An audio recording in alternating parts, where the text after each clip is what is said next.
আমরা যারা বাংলা সাহিত্য পড়তে ভালোবাসি তাদের কাছে তারানাথ তান্ত্রিক খুব পরিচিত এবং প্রিয় একটি নাম। 1940 সালে বিভূতিভূষণ বন্দ্যোপাধ্যায় এই চরিত্রটি সৃষ্টি করলেও মাত্র 2টি গল্প তিনি লিখতে পেরেছিলেন। তার প্রয়াণের পরে তার পুত্র তারাদাস বন্দ্যোপাধ্যায় স্মৃতির গহীন থেকে তুলে এক অন্য মাত্রায় নিয়ে যান এই চরিত্রটিকে, যা পরবর্তীকালে বহুল জনপ্রিয়তা লাভ করে। বিভূতিভূষণ বন্দ্যোপাধ্যায়ের সৃষ্ট এই কিংবদন্তি চরিত্রটি একজন রহস্যময় ব্যক্তিত্ব এবং গুপ্ত চর্চাকারী। কলকাতার মটলেন নিবাসী, বছর 50-এর মাঝামাঝি এই তন্ত্রসাধকটি পেশায় একজন জ্যোতিষী এবং পরিবার বলতে একমাত্র মেয়ে চারি। মধুসুন্দরী দেবীর বরপ্রাপ্ত এই তান্ত্রিক তার দীর্ঘ জীবনে মুখোমুখি হয়েছেন অনেক রকম অতিপ্রাকৃত শক্তির। তার এইসব শিহরণ জাগানো অলৌকিক অভিজ্ঞতার গল্প শোনার জন্য প্রায়ই গল্পকথক এবং কিশোরীকে ভিড় জমাতে দেখা যায় তার মটলেনের বাড়িতে। এই চরিত্রকে নিয়ে লেখা সমস্ত গল্পগুলি অলৌকিক, অস্বাভাবিক, রহস্য এবং জাদু বাস্তবতার উপর ভিত্তি করে হলেও বৃষ্টির দিনে চা এবং সিগারেট সহযোগে এই 3 মূর্তির আড্ডার অলৌকিক সফরে ডুবে যেতে আমাদেরও মন্দ লাগে না বইকি। বিভূতিভূষণের এই অমর সৃষ্টিকে সম্মান জানাতে আজ আমাদের বিশেষ নিবেদন। লেখক আকাশ গুহর কলমে তারানাথ তান্ত্রিক ফ্যান ফিকশন, তারানাথ তান্ত্রিক ও যক্ষিণী রহস্য।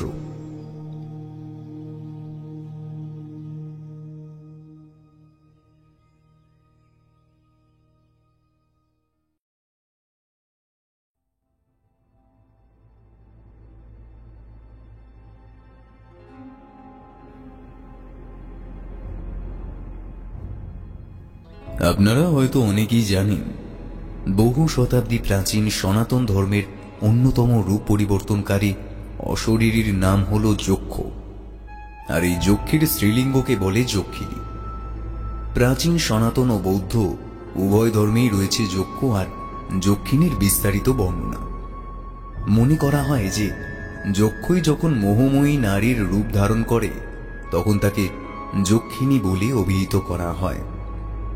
অনেক সময় এই যক্ষেরা পরোপকারী হলেও আবার বহু সময় রূপ পরিবর্তনকারী এই অশরীরী আত্মারা মানব জাতির জন্য হয়ে ওঠে ক্ষতিকারক বা বিনাশকারী।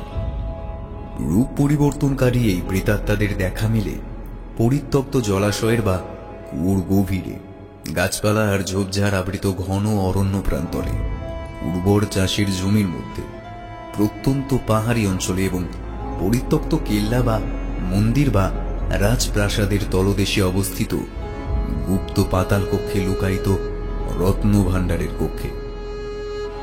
ভারতবর্ষ, দক্ষিণ এবং দক্ষিণ পূর্ব এশিয়ার বহু প্রাচীন মন্দিরে যক্ষ আর যক্ষিণীর মূর্তি নির্মাণ করে তাদের নিয়মিত পূজাদান করা হয়, মন্দিরকে সব ধরনের বিপদের গ্রাস থেকে রক্ষা করবার অভিপ্রায়।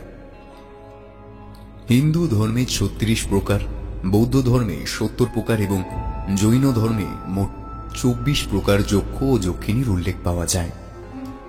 বাংলা সাহিত্যেও এই প্রকার অশুভ প্রেতাত্মাদের বর্ণনা মিলেছে নিশি, ভুলো, আলিয়া সহ বিভিন্ন নামে। হিন্দু পুরাণের বিবরণ অনুসারে যক্ষ আর যক্ষিণীরা হল অনেকটা তরল জলের ন্যায়রূপ এবং কায়াহীন। ফিজিক্সের বিবরণ অনুসারে জলকে যেই পাত্রে রাখা হবে সেই পাত্রের রূপ ধারণ করে, তেমনি যক্ষ আর যক্ষিণীরাও নিজেদের ইচ্ছানুসারে রূপ পরিবর্তন করতে সক্ষম। কিছু প্রকারের যক্ষ আর যক্ষিণী অতটা ক্ষতিকারক না হলেও সিংহভাগ যক্ষ আর যক্ষিণীরা মানব সমাজ আর জীবজগতের জন্য অতিশয় ক্ষতিকারক। প্রাচীন তন্ত্র পুস্তক অনুসারে যক্ষ আর যক্ষিণীদের মানব জাতির সর্বপ্রকার চাহিদা, কামনা আর বাসনা পূরণের বাহক হিসেবে বর্ণনা করা হয়েছে। সেই সাথে এও সাবধান করা হয়েছে যে যক্ষ আর যক্ষিণীদের জাগ্রত করবার উপাচার আর পদ্ধতিতে সামান্য ত্রুটি বিচ্যুতি হলে আহ্বানকারী সাধকের নিকটে তা হয়ে উঠতে পারে মহা সর্বনাশের কারণ। আজকের গল্পে সেই রকমই এক যক্ষিণীর ভয়ঙ্কর রূপের কথা শোনাব, গল্প পাঠে আমি ব্রতদীপ, তারানাথ তান্ত্রিকের ভূমিকায় পার্থ, কিশোরী ভূমিকায় পিনাকি, শিবরাম মাইতির ভূমিকায় আছেন আড্ডাবাদ চ্যানেল থেকে প্রদীপ্ত চৌধুরী এবং অন্যান্য চরিত্রে বর্ণিশা, শুভদীপ এবং অভিজিৎ। শুরু হচ্ছে লেখক আকাশ গুহর লেখা তারানাথ তান্ত্রিক ফ্যান ফিকশন, তারানাথ তান্ত্রিক ও যক্ষিণী রহস্য।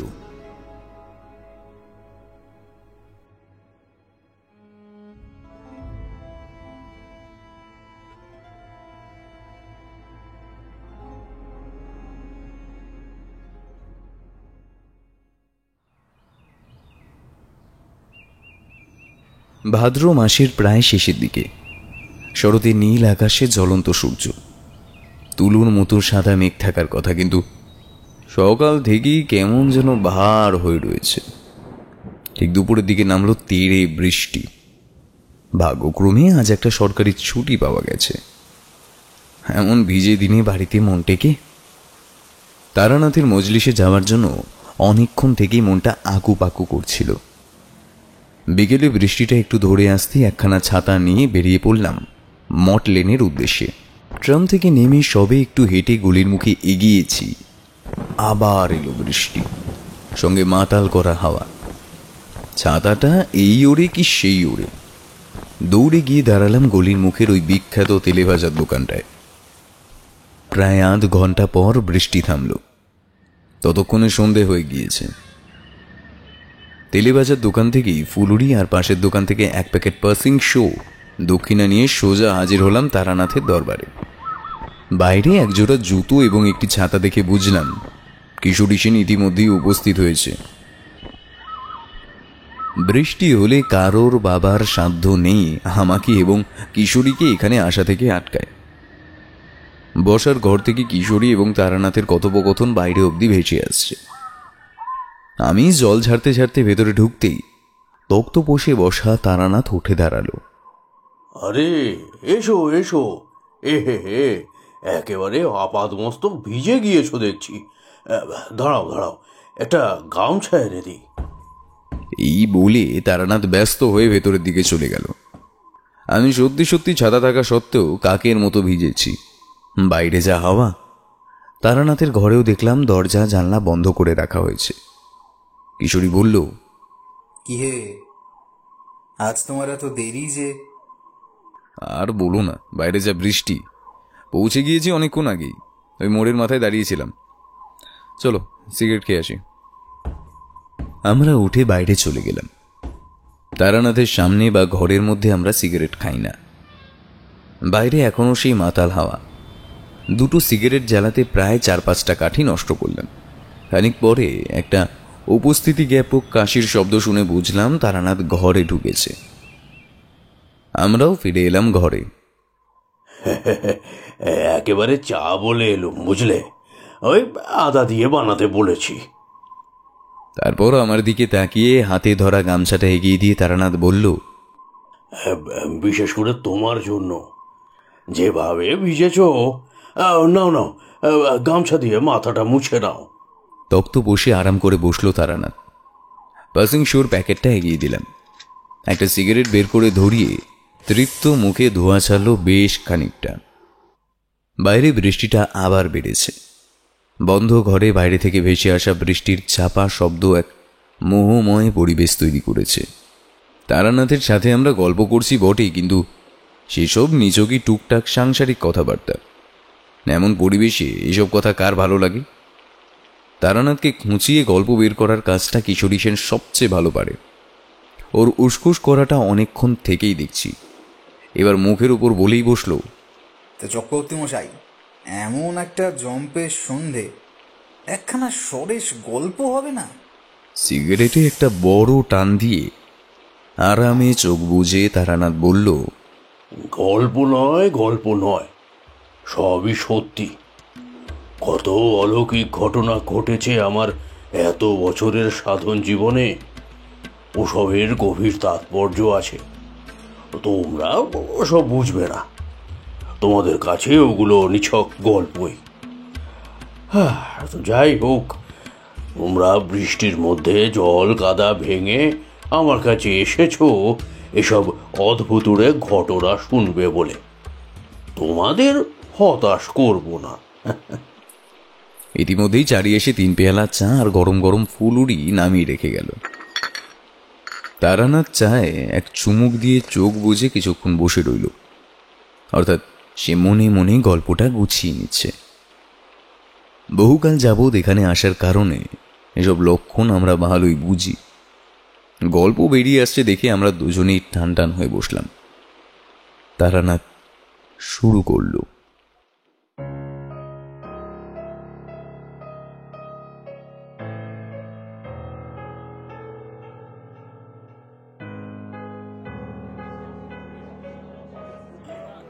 বছর 20 আগের কথা। বর্ধমান লাইনে এক পরিচিতের বাড়ি থেকে সস্তায়ন করে ট্রেনে ফিরছি। রেল লাইনে কি সব গোলযোগের জন্য রসুলপুর এসে ট্রেনটা দাঁড়িয়ে পড়ল। শুনলাম লাইনে কি সব গোলযোগ হয়েছে। 1 ঘন্টা আগে ঠিক হওয়ার কথা নয়। অগত্যা কি আর করা, নেমে পড়লাম। আমি যে কামরায় বসেছিলাম তার সামনেই একটা বেঞ্চে 1 ভাঁড় চা নিয়ে একটু পা ছড়িয়ে বসলাম। ট্রেন দাঁড়িয়ে পড়ায় যাত্রীরা স্বভাবতই বিক্ষুব্ধ, প্রায় সকলেই বাইরে। চায়ে চুমুক দিতে দিতে লোকজনের এই হুড়োহুড়ি চুপচাপ বসে দেখতে মন্দ লাগছিল না। এভাবে তাকিয়ে থাকতে থাকতে হঠাৎ তাল কাটল। ভিড়ের মধ্যে কি জানি একটা চোখে পড়ল। একটা লোক, না সে আর 5টা সাধারণ মানুষের মতোই, কিন্তু বিশেষ যেটা চোখে পড়ল সেটা হলো লোকটার ঠিক পিছনে ওর সাথে সাথেই চলে ফিরে বেড়াচ্ছে একটা ধোঁয়াটে ছায়া। হ্যাঁ, ছায়াটা পুরোপুরি মানুষের মতো নয়, বুঝলে, আবছা একটা শরীরের আভাস মাত্র। এসব যদিও কোনো সাধারণ মানুষ প্রত্যক্ষ করতে পারে না, বিভিন্ন জায়গায় ঘুরে নানা সাধু সন্ন্যাসীদের সঙ্গ করে তখন আমার বেশ কিছু ক্ষমতা রপ্ত হয়েছে, তাই আমি দেখতে পেয়েছিলাম। বুঝলুম লোকটির জীবনে সমূহ বিপদ। চায়ের ভাঁড় ফেলে উঠে দাঁড়ালাম। দেখি লোকটা 2টো বড় ব্যাগ নিয়ে আমার কামরাতেই উঠছে। বাইরে থেকেই স্পষ্ট দেখলাম, গিয়ে বসলো ঠিক আমার জায়গাতেই। লোকটাকে সাবধান করা দরকার, এদিকে ট্রেনের হুইসেল বেজে গেছে। তাড়াতাড়ি ট্রেনে উঠে লোকটার সামনের জায়গাটা দখল করলাম। কিছুক্ষণ পরে ট্রেন ছেড়ে দিল। প্রথমেই কিছু বললাম না, লোকটাকে অনেকক্ষণ ধরে পর্যবেক্ষণ করলাম। লোকটার বয়স বছর 50 হবে। চেহারা দেখেই মনে হয় অতি সজ্জন, তবে চিন্তায় হতাশায় মানুষের মুখের অবস্থা কেমন যেন করুণ, অসহায় হয়ে যায়। এই লোকটির মুখের অবস্থাও ঠিক সেরকম। বুঝলাম ওর জীবনে বড় রকমের একটা হেলদোল ঘটছে এই মুহূর্তে। এখন দেখো, বাইরে একটা অজানা লোককে তো আর ডেকে প্রথমেই বলা যায় না যে বউ মশাই, আপনার পিছনে একটা ধোঁয়ার মতো ছায়া দেখতে পাচ্ছি, আপনি একটু সাবধানে থাকবেন। এইভাবে বলার ফল 2 রকম হতে পারে। প্রথমত, সে আমাকে ভণ্ড বা পাগল জাতীয় কিছু ভেবে 2টো কথা শুনিয়ে দিতে পারে, আর দ্বিতীয়ত, বিশ্বাস করলেও হঠাৎ প্রচণ্ড ভয় পেয়ে যেতে পারে। আমি অন্য উপায় অবলম্বন করলাম। বুঝলাম লোকটাকে সামান্য পরিমাণে আমার শক্তি প্রদর্শন করতে হবে, তাহলেই ধীরে সুস্থে কথা বলা যাবে। পালসিট পেরোনোর পর থেকে আস্তে আস্তে ট্রেন ফাঁকা হতে শুরু করলো। আমি দেখলাম এই সুযোগ, কোন রকম গৌর চন্দ্রিকা না করে উল্টো দিকের লোকটিকে সরাসরি বললাম, এই যে শুনছেন মশাই, হ্যাঁ হ্যাঁ হ্যাঁ আপনাকেই। যদি কিছু না মনে করেন একটা কথা বলি। আচ্ছা, আপনি কি বর্তমানে কিছু টাকা খুঁজে পাচ্ছেন না, বা হারিয়ে গেছে, বা ধরুন সম্প্রতি আপনার বাড়িতে কারো একটা রোগ বা শারীরিক অসুস্থতা দেখা দিয়েছে? হ্যাঁ, কি ঠিক বললাম তো? এসব শুনে দেখলাম লোকটা দু চোখ বিস্ফারিত করে আমার দিকে তাকিয়ে রইল। তারপরেই হঠাৎ এগিয়ে এসে আমার হাত দুটো কাঁপা কাঁপা হাতে ধরে বলল, আপনি কে বলুন তো মশাই? এমন নির্ভুলভাবে সব বলে দিলেন। হ্যাঁ সত্যি তো, 1,003 টাকা। সে কোথায় যে রাখলুম, আসলে মাথা ঠিক নেই তো। আমি বললাম, চিন্তা করবেন না, ও টাকা আপনার শোবার ঘরের আলমারিতে রাখা ঘিয়ে রঙের পাঞ্জাবির পকেটে পড়ে আছে। বাড়ি গিয়ে খুঁজে নেবেন, কেমন? হ্যাঁ, এবার এবার দ্বিতীয়টি। লোকটির চোখে দেখলাম অপার বিস্ময়, আর তার সাথে আমার প্রতি একটা শ্রদ্ধা খেলা করছে। আর হ্যাঁ, এ কথাও আপনি যথার্থই বলেছেন যে 2 দিন আগে আমার স্ত্রী, দিব্যি সুস্থ মানুষ জানেন তো, হঠাৎ করেই অসুস্থ হয়ে পড়ল। খাওয়া দাওয়া ভুলে শয্যা নিয়েছে। তার অবশ্যই অন্য একটা কারণ। কিন্তু আপনি কি করে এসব? পাছে আবার পায়টায় পড়ে যায়, তাই আগে ভাগেই থামিয়ে দিয়ে বললাম, ওসব তেমন কিছু না। আসলে আমি একটু আধটু জ্যোতিষ চর্চা করে থাকি কিনা, তাই আর কি। তবে আপনাকে একটা কথা বলি, খারাপভাবে নেবেন না, কেমন? আপনার কিন্তু ভবিষ্যতে খুব বড় বিপদ ঘটতে পারে। আপনি একটা কাজ করুন, বাড়িতে কোনো বড় তান্ত্রিক ডাকিয়ে একটা শান্তি সস্থান করিয়ে নিন। লোকটা এবার হাসল, দুঃখের হাসি। একটা দীর্ঘশ্বাস ফেলে বলল, বিপদ বিপদ আর কি হতে বাকি আছে বলতে পারেন মশাই? সম্প্রতি আপনি যেগুলো বললেন, সেগুলো ছাড়াও আমার জীবনে যে কত কিছুই ঘটনা ঘটে চলেছে, তা না শুনলে বুঝতে পারবেন না। আপনি কি সামনেই নেমে যাবেন? না হলে আপনাকে খুলে সবই বলতাম। আপনি আমার মুখ দেখে এত কিছু বলে দিলেন, যদি আপনি কোনো উপায়। আমি আশ্বাস দিয়ে বললাম, আমি একেবারে শেষে নামবো, বলে যান। লোকটি বলল, বেশ, আমি যথাসম্ভব সংক্ষেপে বলার চেষ্টা করছি, শুনুন। আমার নাম শিবরাম মাইতি, নিবাস সপ্তগ্রাম। বৃদ্ধা মা, স্ত্রী, 2টি ছেলে এবং একটি মেয়ে নিয়ে ভরা সংসার। শাড়ির ব্যবসা করি, বড় ব্যবসা বুঝলেন। এই ব্যবসার মাল নিতেই বর্ধমানে আসা। পূর্বপুরুষেরা বেশ ভালো একখানা বাড়ি এবং বেশ কয়েক বিঘা জমি রেখেই চোখ বুজেছেন। আগে একান্নবর্তী পরিবার থাকলেও বর্তমানে আমাদের এই এত বড় বাড়িতে সদস্য কেবল 2-3 ঘর। যত বড় বাড়ি তত শরিকদের মধ্যে অশান্তি, জানেনই তো। ঈশ্বরের আশীর্বাদে বেশ হেসে খেলেই চলে যাচ্ছিল এতদিন। সমস্যার সূত্রপাত আমার ওই একরত্তি মেয়েটাকে নিয়ে। আদর করে ওর নাম রেখেছিলাম মালিনী। সম্প্রতি ওর বিয়ে ঠিক হয়েছে কলকাতা শহরের এক সম্ভ্রান্ত পরিবারের বড় ছেলের সঙ্গে। এরাও কাপড় ব্যবসায়ী। ব্যবসার সূত্রে বহুদিনের পরিচয়। আপনাকে বলতে দ্বিধা নেই মশাই, আমার মেয়ের জন্য এমন ভালো সম্বন্ধ আর দ্বিতীয়টি আসতো না। কিন্তু এই বিয়ে ঠিক হওয়ার পর থেকেই সংসারে নানান অমঙ্গল ঘটে চলেছে। সেসব রীতিমতো গা শিউরে ওঠার মতো ঘটনা, জানেন। প্রথম দিকে ভয় পেতাম, ভীষণ ভয় পেতাম। এখন অভ্যাস হয়ে গিয়েছে। মুখ বুজে সহ্য করা ছাড়া আর কোনো উপায় নেই।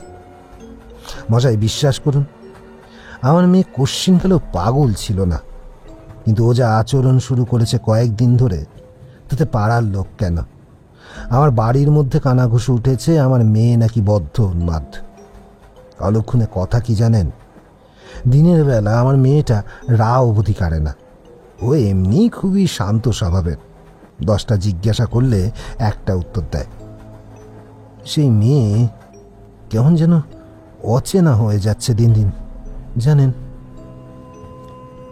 আমি ব্যবসার সূত্রে ছেলেদের সঙ্গে বাইরেই থাকি বেশিরভাগ সময়, তাই ব্যাপারটা প্রথমে ওর মাই লক্ষ্য করে। একদিন সন্ধ্যের কথা, ওর মা দোতলার ঠাকুর ঘরে সন্ধে দিতে গিয়েছে। মালিনীর ঘর 3 তলায়। 2-3 বার কাসরটা তুলে বাজানোর সঙ্গে সঙ্গে ওই ঘর থেকে প্রবল চিৎকার শুনতে পেয়ে দৌড়ে গেল ওর মা উপরে। গিয়ে দেখে মেয়ের ঘর অন্ধকার। জানালার কাছে জড়সড় হয়ে বসে আছে মালিনী। বাইরে থেকে আসা চাঁদের আলোয় ওর মা দেখল 2 কানে হাত চেপে ধরে বিস্ফারিত চোখে ওর মায়ের দিকে তাকিয়ে আছে সে চোখে যেন রক্ত ঝরছে। ওর মা খুব ভয় পেয়ে যায়, দৌড়ে নিচে চলে আসে। রাতে আমি ফিরলে আমাকে বলেছিল, অবশ্য আমি প্রথমে বিশ্বাসই করিনি, কিন্তু একদিন নিজের চোখে দেখলাম, জানেন। ওর মাই ডেকে দেখালো। ঠিক সন্ধ্যের সময় যখন চারিদিকের বাড়িগুলিতে কাসর ঘণ্টা বেজে ওঠে, তখন আমার মেয়ে ঘরের দরজা জানলা বন্ধ করে কানে হাত দিয়ে চিৎকার করে। সহ্য করতে পারে না এই শব্দ। আচ্ছা আচ্ছা, এর মানে কি আপনি বলতে পারেন?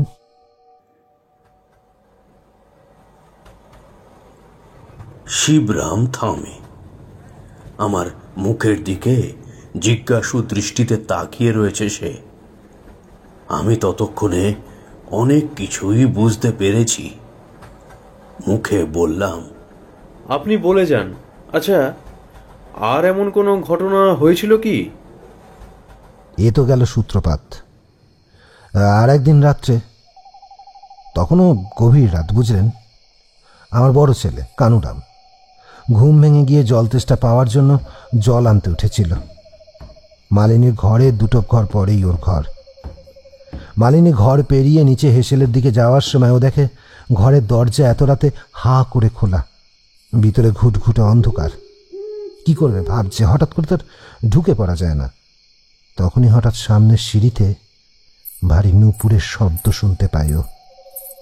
তাড়াতাড়ি দৌড়ে গিয়ে দেখে মালিনী চুল ছেড়ে এক অস্বাভাবিক ভঙ্গিতে কেমন নেচে নেচে অত রাতে ছাদের দিকে যাচ্ছে। কানু ওকে 2-3 বার ডাকে, কিন্তু কিন্তু মালিনী কোনো সাড়া দেয় না। বেগতিক দেখে কানু ওর পিছন পিছন উঠতে থাকে, আরো অনেকবার ডাকে, কিন্তু কিন্তু মালিনী সাড়া দেয় না। শেষে কানু ওকে গিয়ে জাপটে ধরে। বিশ্বাস করবেন না মশাই, সেই রাতে মালিনী ওকে এত জোরে আছড়ে সিঁড়ি থেকে নিচে ফেলেছিল যে সিঁড়ি থেকে পড়ার শব্দে আমাদের ঘুম ভেঙে যায়। ছেলেটার হাত মুচকে গিয়েছিল। পরে আমরা ধরাধরি করে দুজনকেই নিয়ে ঘরে শুইয়ে দিই। মাথায় জল দেওয়ায় কিছুটা ঠান্ডা হয়েছিল সেদিন মালিনী। যে মেয়েকে আমরা কোনোদিন একটা জলের বালতি তুলতে দেখিনি, সে এমন তাগড়াই ছেলেকে কি করে অত উপর থেকে ছুঁড়ে ফেলে দিতে পারে বলতে পারেন? এখন তো মাঝে মাঝেই মালিনী ছাদে গিয়ে চুল খুলে দাঁড়িয়ে থাকে, একা একা হাসে। ভয় করে মশাই, ভীষণ ভয় করে এসব দেখলে, জানেন, ভীষণ ভয় করে। কিন্তু কিন্তু অবাক হওয়ার তখন আমার বাকি ছিল। এই তো 4-5 দিন আগের কথা। আমাদের বাড়ির চাকর বিলাস ছুটি কাটিয়ে গ্রামের বাড়ি থেকে ফিরে আসার সময় ওদের দিঘির 2টো জ্যান্ত শোল মাছ নিয়ে এসেছিল। সেই রাতে আর রান্না করা সম্ভব হয়নি বলে মাছ দুটোকে একটা হাঁড়ির মধ্যে জিইয়ে রেখেছিলাম হেসেলে। সন্ধ্যের কিছু পরে আমার স্ত্রী রাতে রান্না করতে এসে দেখে মালিনী কখন যেন এসে ঢুকেছে সেখানে। হেসেলে আলো খুব কম, অল্প আলোতে ও ঠিক বুঝে উঠতে পারিনি ওই মাছের হাঁড়ির সামনে বসে মালিনী ঠিক কি করছে। কাছে গিয়ে হেরিকেনটা তুলে ধরতেই অজ্ঞান হয়ে মেঝেতে পড়ে যায় আমার স্ত্রী। বাড়িতে তখন লোকজন কম ছিল। ভাগ্যবশত আমি সেদিন বাড়িই ছিলাম, নিচের ঘরে। লণ্ঠন ভাঙার আওয়াজ পেয়ে দৌড়ে হেসেলে গিয়ে দেখি আমার স্ত্রী পড়ে রয়েছে মেঝেতে, আর ঠিক তার সামনে নির্বিকার চিত্তে মালিনী পিছন ফিরে বসে কি যেন কটর মটর করে চিবিয়ে খাচ্ছে। হাতের দিকে চোখ যেতেই আঁতকে উঠলাম। হাতে ধরা ওই হাড়িতে জিয়ে রাখা শোল মাছ দুটোর একটা। মেয়েটার চোখে মুখে এসে কি পৈশাচিক তৃপ্তি! আপনি নিজের চোখে না দেখলে না বিশ্বাস করবেন না। এ কি আমারই মেয়ে মানিনি? গা গুলিয়ে বমি এসে গেল আমার। সেদিন রাতে কি করে সব সামলেছিলাম আমার ঠিক মনে পড়ে না। জানেন তো মশাই, আমি ভূত প্রেত ওঝা গুণিন এসব খুব একটা বিশ্বাস করি না, কিন্তু সেদিন রাতে সেই ঘটনা আমার সমস্ত বিশ্বাসের ভিতকে নাড়িয়ে দিয়েছিল। আমার প্রথমবারের জন্য মনে হয়েছিল এগুলো কোনো পাগলামি নয়। মালিনীর শরীরের ভিতর যেন অন্য আরেকটা শরীর বসবাস করছে। এ আমার আদরের মেয়েটি নয়। এই ঘটনার পরে আর চুপ করে বসে থাকিনি, একটা হেস্তনেস্ত করা দরকার ছিল। আমাদের গ্রামের এক বৃদ্ধ ফকির বাবাকে চুপি চুপি ডেকে নিয়ে এলাম বাড়িতে। তিনি সন্ধেবেলা এসে কী সব জিনিসপত্র সঙ্গে নিয়ে মালিনীর ঘরে ঢুকলেন। আমাদের স্বামী স্ত্রীকে বললেন বাইরের সিঁড়ির কাছে অপেক্ষা করতে। বিশ্বাস করবেন না, ঘরের ভিতর সেদিন কি হয়েছিল আমি জানি না, কিন্তু কিছুক্ষণ পরেই ফকির মালিনীর ঘরের দরজা থেকে বেরিয়ে এলেন। তার মুখের পেশিগুলো কাঁপছে, চোখ বিস্ফারিত, রীতিমতো ঘামছেন তিনি। শুধু একটা কথাই কাঁপা কাঁপা গলায় বললেন তিনি, আমাকে আমাকে ক্ষমা করবেন, এ আমার কর্ম নয়। আমাদের আর কিছু বলার সুযোগ না দিয়ে তিনি হন্তদন্ত হয়ে বাড়ি থেকে বেরিয়ে গেলেন। বলা ভালো একরকম পালালেন। আর তাকে আমাদের বাড়ির আশেপাশে কদিন দেখিনি। লোকলজ্জার ভয়ে এসব কথা বলতে পারি না, কিন্তু ভিতরে ভিতরে এক দুঃসহ জ্বালায় জ্বলে মরছি। পাড়া ইতিমধ্যে কানাঘুষো অনেক কিছুই রটে গেছে। 2 মাস বাদে মেয়েটার বিয়ে, কাল বাদে পরশু পাকা কথা।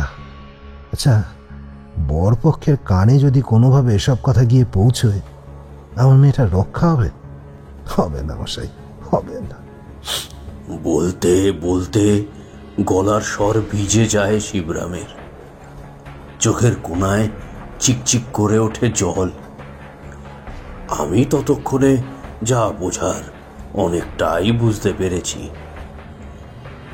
শিবরামের মেয়ের উপর কোনো ভয়ঙ্কর অভিচার ক্রিয়া করা হয়েছে, যাতে বিয়েটা ভেঙে যায়। এবং এটা কোনো সাধারণ ক্রিয়া নয়, পিশাচী বা যক্ষিণী জাতীয় কোনো এক অপশক্তিকে কাজে লাগানো হয়েছে এই প্রক্রিয়ায়। তোমরা তো জানো আমাদের ঘরের মা বোনেরা সন্ধ্যাবেলায় কেন কাসর ঘন্টা বাজায়। এই পিশাচী যক্ষিণী যাতে বাড়িতে থাকতে না পারে তাই। যাই হোক, মেয়ের ভালো পক্ষ থেকে সম্বন্ধ হলে পরিবার বা আত্মীয় স্বজনের অনেকের মনেই হিংসার আগুন জ্বলে ওঠে। এটা কিছু কিছু মানুষের চরিত্রের একটা ঘৃণ্য বৈশিষ্ট্য। কথায় কথায় ট্রেন ততক্ষণে পান্ডুয়া পৌঁছেছে। তল্পিতল্পা সব সঙ্গেই ছিল। অনেকক্ষণ আগেই মনে মনে সিদ্ধান্ত নিয়েছি যে আমি শিবরামের সঙ্গে সপ্তগ্রাম যাব। আমার গুরু আমাকে চিরকাল বই বই করে বলে এসেছেন, তারা না, মানুষের বিপদ দেখলে সবসময় ঝাঁপিয়ে পড়বি, নিজের ভালো মন্দ চিন্তা করবি না। জীব সেবাই শিব সেবা। শিবরামের কাঁধে হাত রেখে বললাম, শোনো শিবরাম, একটিবার তোমার গ্রামে যাওয়াটা দরকার। তোমার যদি কোনো অসুবিধা না থাকে তাহলে তোমার বাড়িতে 2টি রাত থাকতে চাই আমি, কেমন? লোকটি চোখের জল মুছে আমার দিকে কৃতজ্ঞতার দৃষ্টিতে তাকালো। এই প্রথমবারের জন্য ওর গলার স্বরে একটা আনন্দের ভাব ফুটে উঠল। আপনি সত্যি যাবেন? বিশ্বাস করুন, আপনি না বললে হয়তো আমি আপনাকে এখনই বলতাম যাওয়ার কথা। যে মানুষ আমার মুখ দেখে এত কিছু বলে দিতে পারেন, আমার বিশ্বাস তিনি নিশ্চয়ই আমাকে এই সমস্যা থেকে মুক্তি দিতে পারবেন। আর চলুন মশাই, চলুন, একটিবার আপনার পদধূলি আমার বাড়িতে দিন। আমি আপনার কাছে চিরকৃতজ্ঞ হয়ে থাকব। তারপর কিছুক্ষণ থেমে শিবরাম আবার জিজ্ঞাসা করল, এই দেখেছেন, এতক্ষণ কথা বলছি অথচ মশাইয়ের নামটি অবধি জানা হয়নি। নিজের সংক্ষিপ্ত পরিচয় দিলাম। আমি তারানাথ চক্রবর্তী। রামজয়পুর গ্রাম চেনেন? তারকেশ্বর লাইনে, ওখানে আমার পৈতৃক ভিটে। বর্তমানে মধ্য কলকাতায় মঠ লেনে থাকি। ব্রাহ্মণ পরিচয় পেয়ে লোকটি যেন খুশিতে ডগমগ হয়ে উঠল। চলুন চলুন ঠাকুর মশাই, এমন পরিস্থিতিতে আমার বাড়িতে আপনার মতন গুণবান ব্রাহ্মণ সন্তানদের পদধূলি একান্ত প্রয়োজন। আমায় আপনাকে কিছুদিন সেবা করার সুযোগ দিন।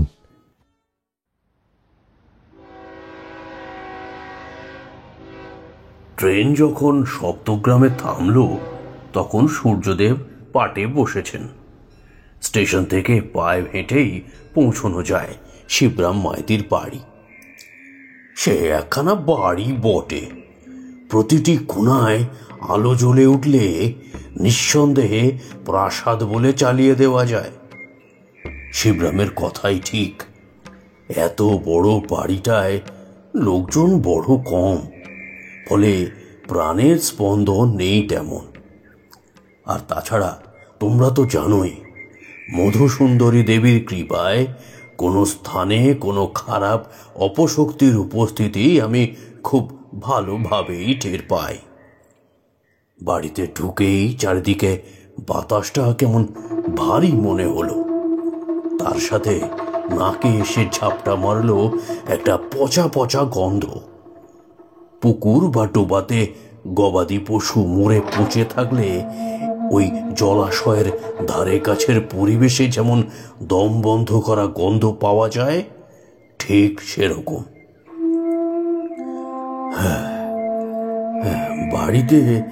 বাড়িতে পৌঁছে হাত মুখ ধুয়ে একটু বিশ্রাম নিলাম। অনেকটা পথের দখল গেছে। শিবরামের গিন্নি অসুস্থ হয়ে শয্যা নিয়েছেন। তার সঙ্গে দেখা করা সম্ভব হলো না।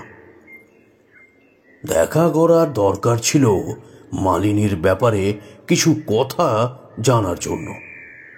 যাই হোক, কি আর করা যাবে।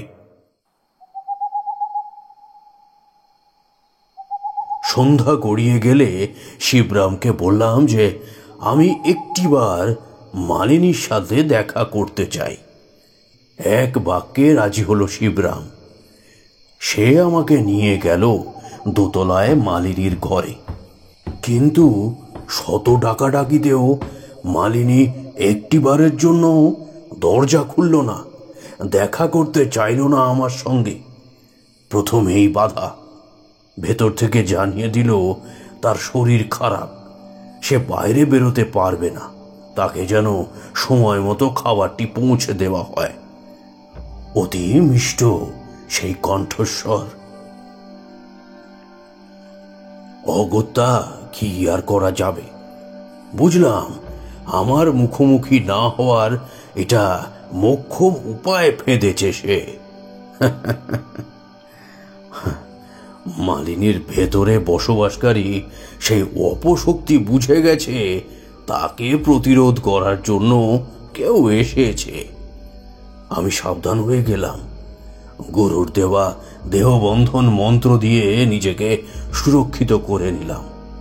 তাহলে মালিনী এখন সর্বপ্রকারে চাইবে আমার ক্ষতি করতে বা আমাকে বাড়ি থেকে বিতাড়িত করতে।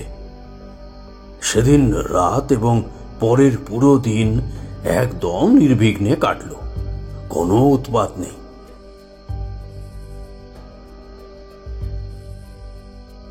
এর কারণ অবশ্য আমি এ বাড়িতে আসার সাথে সাথেই এই বাড়ির চার ভিতে শক্তিশালী মন্ত্রপুত কিলক পুঁতে দিয়েছিলাম।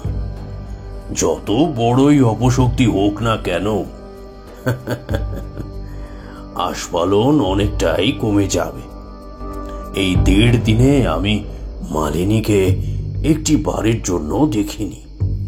তবে কতদিন আর লুকিয়ে থাকবে, কারণ পরের দিনই ছিল পাকা কথার দিন। আর এই দিনই ঘটল একটা বিরাট বড় অঘটন।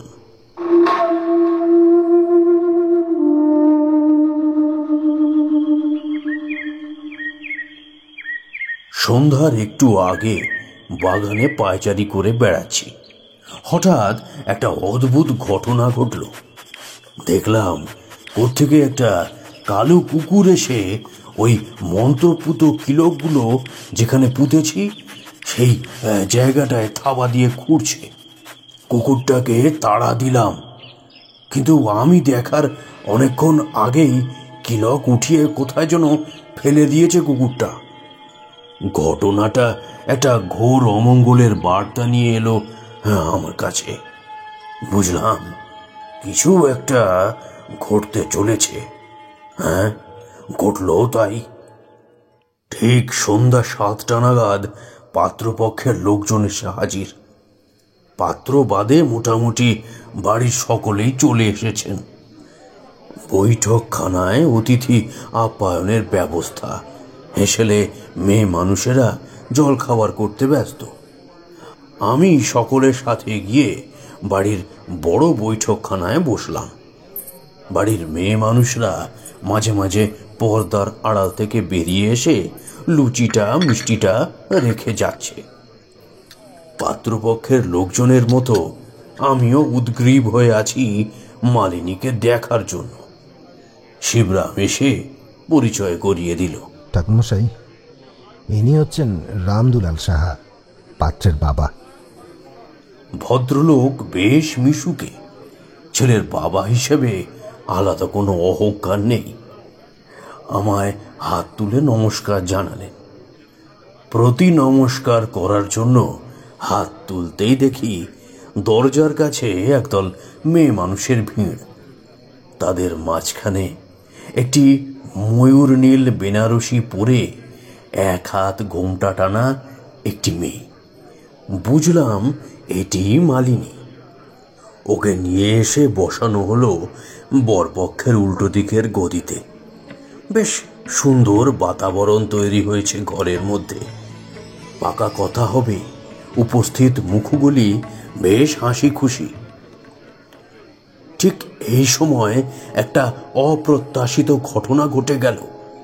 ঘটনার থেকে অঘটন বলা ভালো। অন্য কেউ খেয়াল করেছে কিনা জানি না। এনে বসানোর পর থেকে মালিনীর মধ্যে একটা চাঞ্চল্য লক্ষ্য করেছি। বারংবার ঘোমটার ভেতরে হাত চালনা করে কিছু একটা যেন করছে মেয়েটা তখন থেকে। ঘোমটা দেওয়া আছে বলে স্পষ্ট বোঝা যায় না, তবে বাইরে থেকে দেখে মনে হয় যেন খুব জোরে জোরে মাথা চুলকাচ্ছে।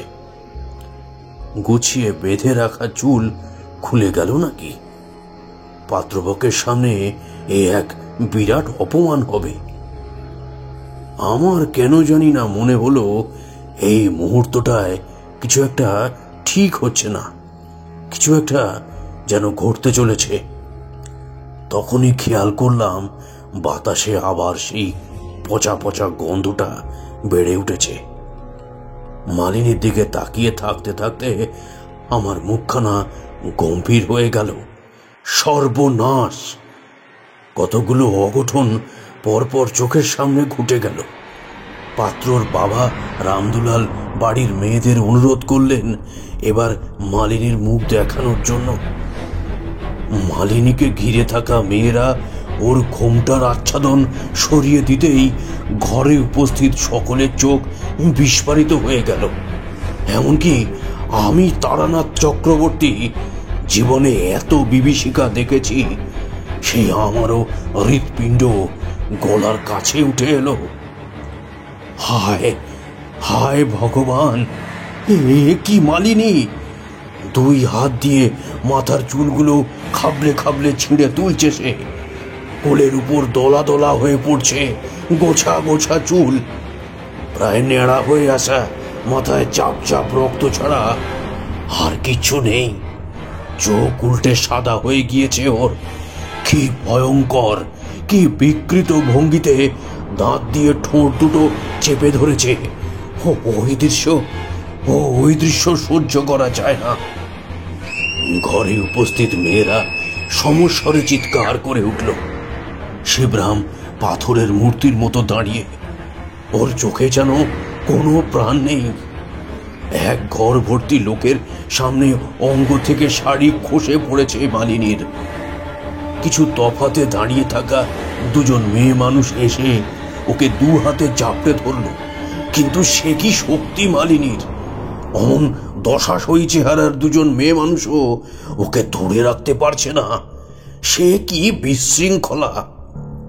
তোমরা নিশ্চয়ই জানো আমার গলায় সবসময় মধুসুন্দরী দেবীর রক্ষা কবচ ধারণ করাই থাকে। এই দেখো, এখনো রয়েছে। আমি সঙ্গে সঙ্গে উঠে দাঁড়িয়ে মনে মনে মধুসুন্দরী দেবীর বীজ মন্ত্র বলে কবচটা ঠেসে ধরলাম মালিনীর কপালে। সঙ্গে সঙ্গে কাজ হলো। সমস্ত আস্ফালন বন্ধ হয়ে গেল। মুহূর্তের মধ্যে নেতিয়ে পড়ল মালিনী। শুধু কবচটা ঠেসে ধরার সময় স্পষ্ট দেখেছিলাম ওর শরীরের রংটা যেন আরো কয়েক পোঁচ কালো হয়ে গিয়েছে। চোখ দুটোয় যেন নরকের আগুন জ্বলছে। ওটা মালিনীর শরীর নয়। দাঁড়িয়ে থাকা মেয়েদের উদ্দেশ্যে বললাম, আপনারা শিগগিরই ওকে নিয়ে যান, দাঁড়িয়ে থাকবেন না দয়া করে, তাড়াতাড়ি করুন। এরপর বাড়িতে একটা দক্ষ যজ্ঞ বেঁধে গেল। ডাক্তার ডাকা হলো মালিনীর জন্য। শিবরাম মনের দিক থেকে একেবারে ভেঙে পড়েছে। পাত্রপক্ষ সান্ত্বনা দেওয়া তো দূরস্থান, উল্টে পরিস্থিতি একটু ঠান্ডা হলে যা নয় তাই শুনিয়ে বিদায় নিল।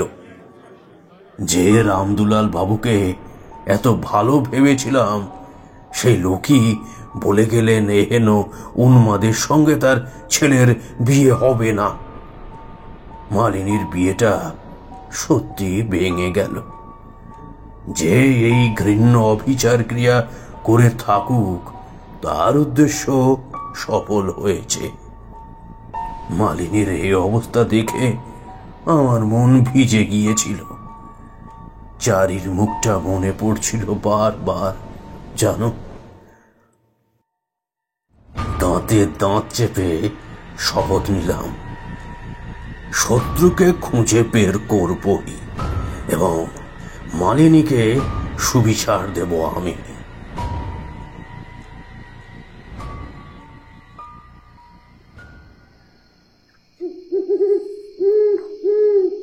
এতটা বলার পর একটু থামলো তারানাথ, আর একটা পাসিং শো ধরিয়ে ঘন ঘন টান দিতে লাগলো। মুখটা গম্ভীর হয়ে আছে। বুঝলাম এসব ঘটনা স্মৃতিচারণ করে বিষণ্ণ হয়ে পড়েছে তারানাথ। আমার আর বিশেষ ইচ্ছে করছিল না বৃদ্ধ লোকটিকে এ নিয়ে আর ঘাটাতে। তাছাড়া এই গল্প আমার মনেও এক বিষণ্ণতার জন্ম দিয়েছে। ভাবলাম প্রসঙ্গ পাল্টাবো, থাকা যেসব কথা। কিন্তু কিশোরী পয়লা নম্বরের গল্পকর শুরু যখন করেছে, শেষ অবধি না শুনে সে ছাড়বে না তারানাথকে।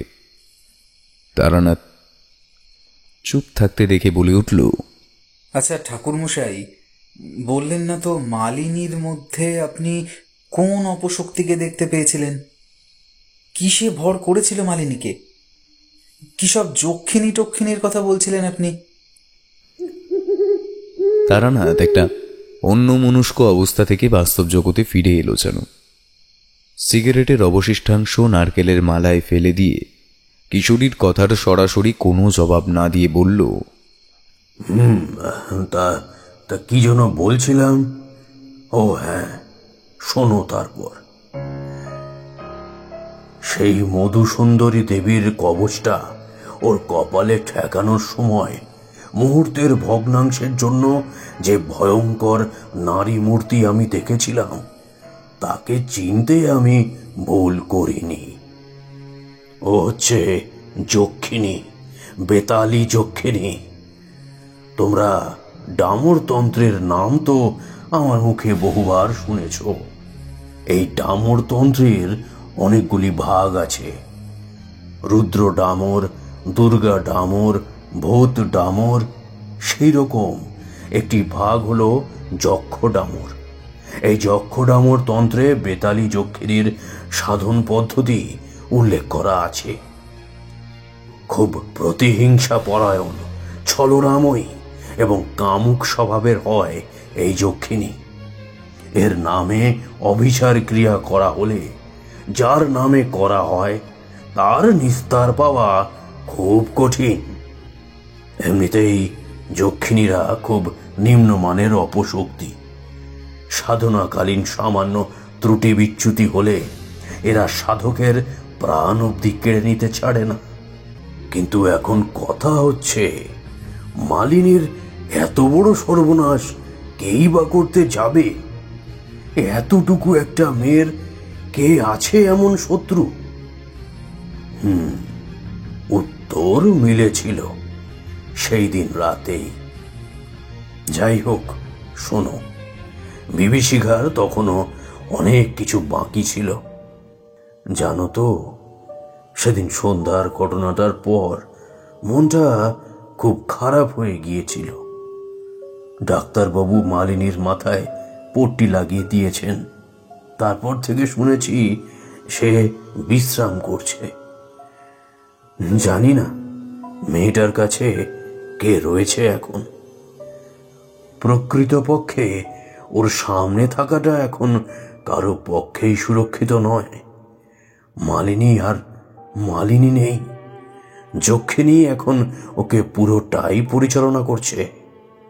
রাতে সামান্যই খেলাম, ঘুম একেবারেই এলো না।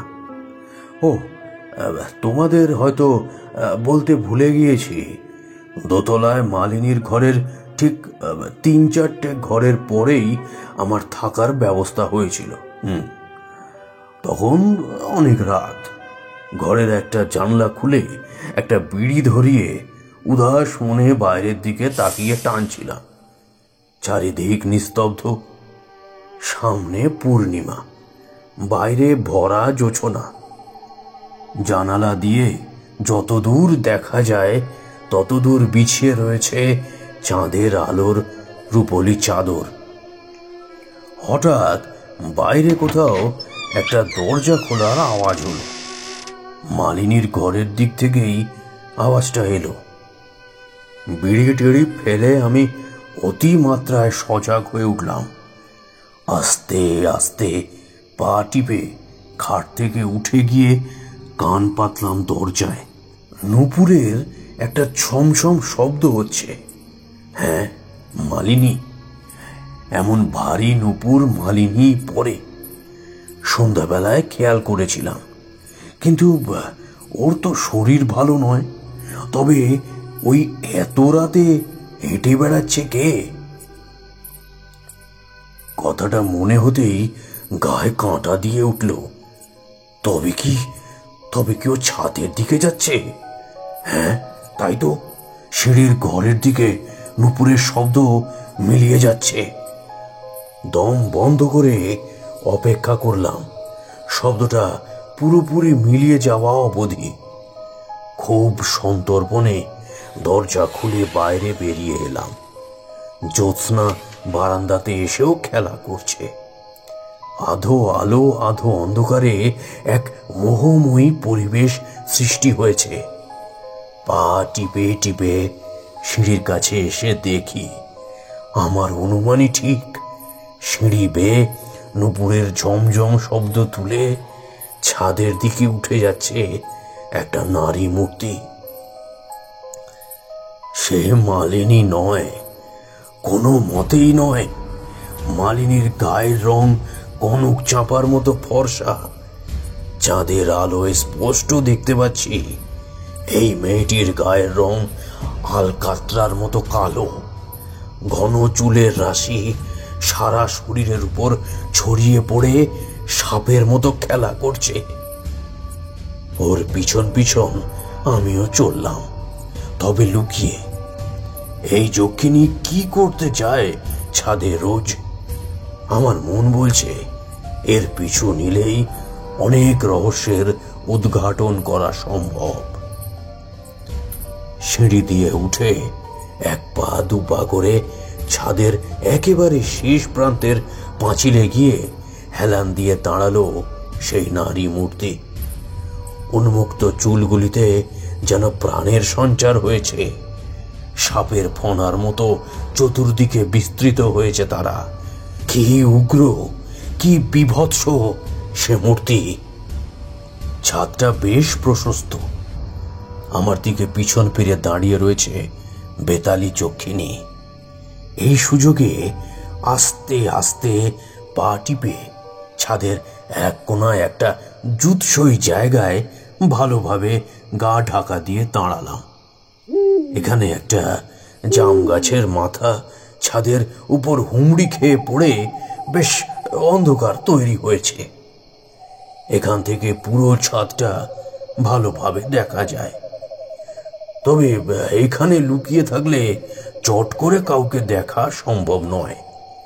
চাঁদের আলোয় ভেসে যাচ্ছে চরাচর, এমনিতেই সবকিছু দৃশ্যমান। হঠাৎ শিবরামের বাড়ির ছাদের সঙ্গে লাগোয়া ছাদটায় খুট করে একটা দরজা খোলার আওয়াজ হলো। চাঁদের আলোয় স্পষ্ট দেখলাম ওপাশের ছাদের দরজা খুলে একজন লোক এই ছাদের দিকে, অর্থাৎ যেদিকে ওই যক্ষিণী দাঁড়িয়ে সেই দিকে এগিয়ে আসছে। ব্যাপারটা কি? পরনে সাদা ধবধবে পাঞ্জাবি, নিতান্তই সাদা মাটা একটা চেহারা, কিন্তু সে এদিকে এগিয়ে আসছে কেন? লোকটার হাতে একটা কিছু ধরা রয়েছে লক্ষ্য করলাম। প্রথমটায় বুঝতে পারিনি, ছটফটানি দেখে এবং সেটা একবার ডেকে উঠতেই বুঝতে পারলাম ওটা একটা মোরগ। শিবনাথদের ছাদের সঙ্গে পাশের বাড়ির ছাদটা একেবারে লাগোয়া। লোকটা একেবারে ছাদের কিনারায় এসে যক্ষিণীর মুখোমুখি দাঁড়ালো। তারপর যক্ষিণীর দিকে মোরগটা ছুঁড়ে দিল। সঙ্গে সঙ্গে একটা ঐশাচী গর্ত আসতে চারিদিক খান খান হয়ে গেল। যক্ষিণীর সে কি উল্লাস! মোরগটাকে মুহূর্তের মধ্যে মেরে ফেলল সে। তীক্ষ্ণ ধারালো নখ দিয়ে মোরগের মুন্ডুটা ছিঁড়ে পরম আনন্দে বুভুক্ষুর মতো রক্তপান করতে শুরু করেছে যক্ষিণী। রক্ত খাওয়া শেষ হলে সে আবার চলে এলো ছাদের সেই প্রান্তে।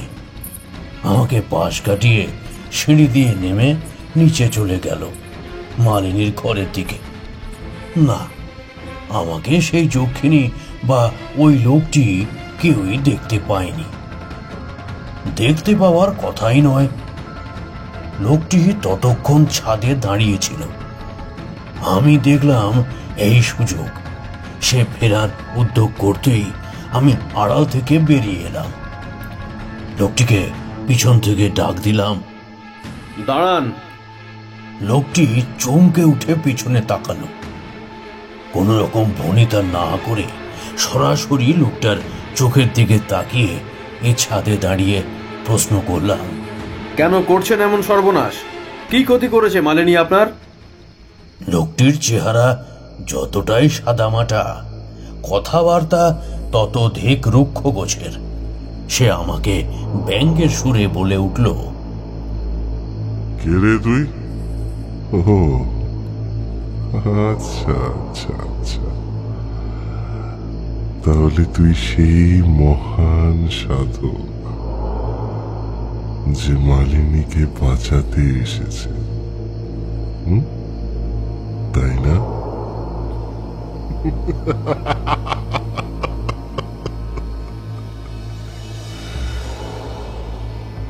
বাঁচাতে এসেছিস?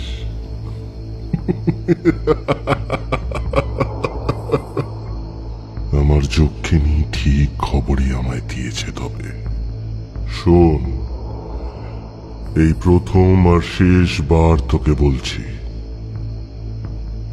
তুই যেই হোস না কেন এসবের মধ্যে নাক গলাস না।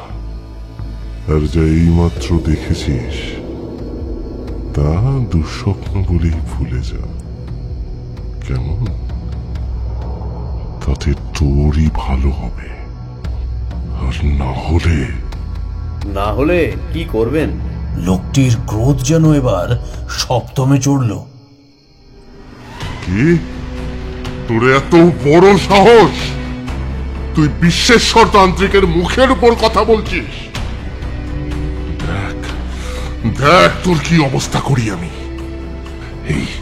এই আজ রাতের পর কেউ তোকে খুঁজে পাবে না, কোথাও না।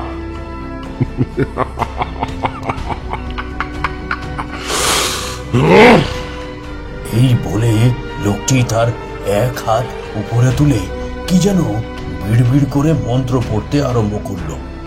আমি মনে মনে হাসলাম। মহাডামর তন্ত্রে সিদ্ধ তারানাথ তান্ত্রিককে একজন সামান্য নিম্নমানের সাধক প্রাণের ভয় দেখাচ্ছে। আমি মনে মনে শত্রু বিনাশকারী চণ্ড কাত্যায়নের প্রয়োগ মন্ত্র পড়ে ফেলেছি, আর তার ফলও হলো সঙ্গে সঙ্গে লোকটার শরীর যেন কেউ অদৃশ্য একটা দড়ি দিয়ে বেঁধে ফেলল। সে আর আমার উপর মন্ত্র প্রয়োক্ত দুরবস্থান নড়তে চড়তে অব্দি পারল না। ঈষৎ হেসে বললাম, এবার যা যা জিজ্ঞাসা করব তা না বললে তোমার অবস্থা আরো খারাপ হবে। বলো, বেতালি যক্ষিণীকে কেন জাগিয়ে তুললে? লোকটা বেশ জেদি, ভাঙলো তবু মচকালো না। দাঁতে দাঁত চেপে বলল, বেশ করেছি, বেশ করেছি। মালিনী এবং ওর বাড়ির সব কটাকে শেষ না করা পর্যন্ত আমার শান্তি নেই, আমার শান্তি নেই, আমার শান্তি নেই, আমার শান্তি নেই। আমি বললাম, কি ক্ষতি করেছে ওরা তোমার? কেন সর্বনাশা খেলায় মেতেছ? লোকটি এবার খলখল করে হেসে উঠল।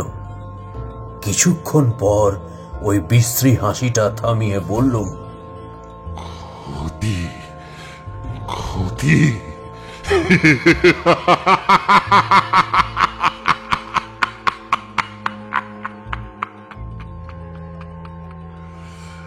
কি ক্ষতি করেছে? হ্যাঁ,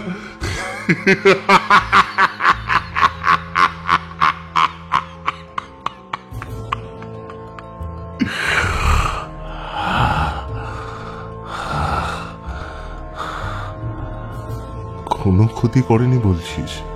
হ্যাঁ, কোনো ক্ষতি করেনি আমার আমার আমার আমার মালিনীকে, আমার মালিনীকে কেড়ে নিয়েছে ওরা আমার কাছ থেকে। লোকটি হয় এবার একটু নরম হলো। কিছুক্ষণ থেমে বলল, আমাকে আমাকে এই পাশ বন্ধন থেকে মুক্ত কর, তবেই আমি কোনো কথা বলবো তোর সাথে। আমি ওকে চণ্ড কাত্যায়নের মন্ত্র থেকে মুক্ত করলাম।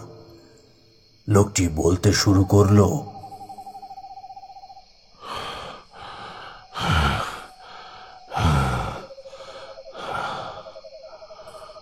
আমার ভালো নাম চণ্ডী প্রসাদ। দীক্ষার পর গুরু আমার নাম রেখেছিলেন বিশ্বেশ্বর। হ্যাঁ, তোর অনুমান ঠিক। আমি জাগিয়ে তুলেছি বেতালি যক্ষিণীকে। মালিনীর প্রতি আমার এক রাস ঘৃণা এবং অভিমান থেকে এই ভয়ঙ্কর কাজ করতে আমি বাধ্য হয়েছি।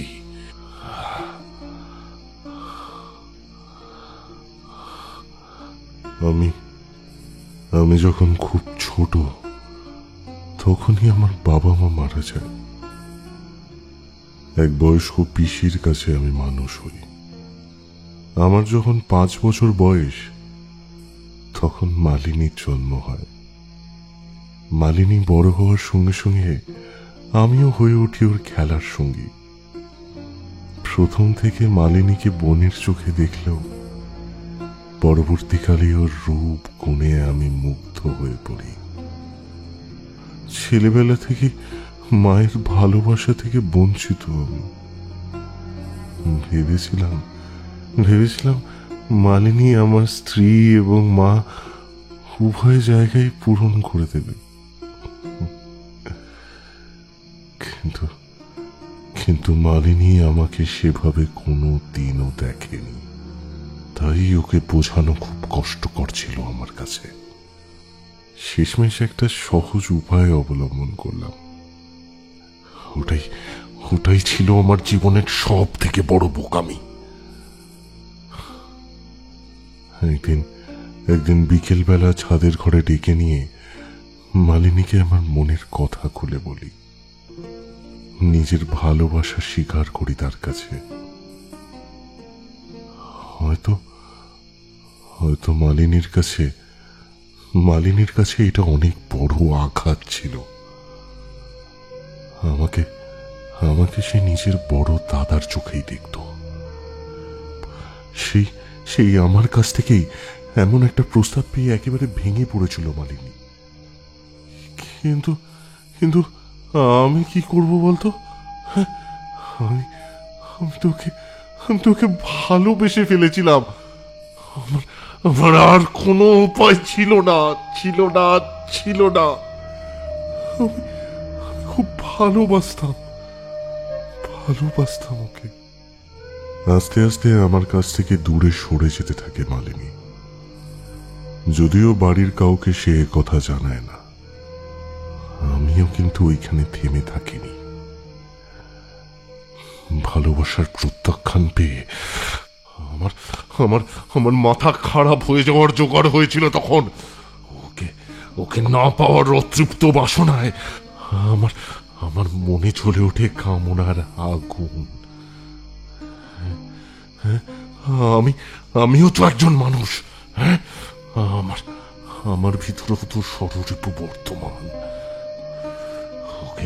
ওকে যে কোনো উপায়ে আমায় পেতেই হতো।